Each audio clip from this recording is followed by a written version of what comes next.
Salam hər kəsə. Güvənin 11-ci sinif 1-ci sınavından 2025-ci il 32-ci testin izahına baxmaq istəyirəm.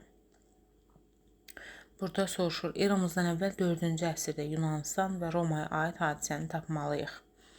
Makedoniya dövləti ilə mübarizə apardı. Bəli, bu doğrudur. Çünki eramızdan əvvəl 338-ci ildə Yunanlılar Xeronea döyüşündə Makedoniya ilə döyüşmüşdülər. Aralıq dənizi hövzəsində güclü dövlətə çevrildi. Xeyr, bunu götürmürük. Çünki B variantı aid deyil. Niyə? Çünki Yunan-İran müharibələrinin sonunda Yunanistan Aralıq dənizində hakim dövlətə çevrilir. Yunan-İran müharibələri isə eramızdan əvvəl 449-cu ildə, yəni 5-ci əsrin ikinci yarısında bitir. Roma əyalətinə çevrilməsini də götürmürük. Çünki Yunanistan eramızdan əvvəl 146-cı ildə Roma əyalətinə çevrilmişdir. Bu da 2-ci əsrin ikinci yarısı edir. Deməli, 1-ə A gedəcək. 1-ə A variantı isə harada var? Görək, Y variantında var. Bir də B variantında var. İndi isə Romanın 4-cü əsrinə aid hadisə tapaq.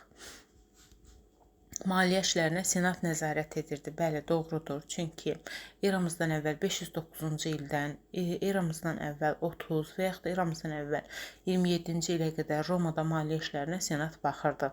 Çünki Senatın Respublika dövründə nüfuzu qalxmış, maliyyə, məhkəmə, müharibə, sülh bu işlərə baxmışdı. Ona görə də 2-yə A variantı gedir. Deməli, 1-ə də A, 2-yə də A olan B variantımız var. 1-ə A, amma 2-yə AC olan bir variantımız da Y-dir. Gəlin C-yə baxaq. Paytaxtın başqa şəhərə köçürülməsi isə eradan əvvəl 4-cü əsrə getmir. Çünki paytaxtın köçürülməsi bizim eranın 313-cü ilindədir. Konstantin, daha doğrusu 330-cu ilindədir. İmperator Konstantin tərəfindən. Ona görə də C getməyəcək. B-yə də hər ehtimal baxaq. Bütün İtaliyanın işğalının başa çatdırılması isə eramızdan əvvəl 3-cü əsrdədir. Yəni 4-cü əsr deyil. Və beləliklə cavab olacaq B variantı.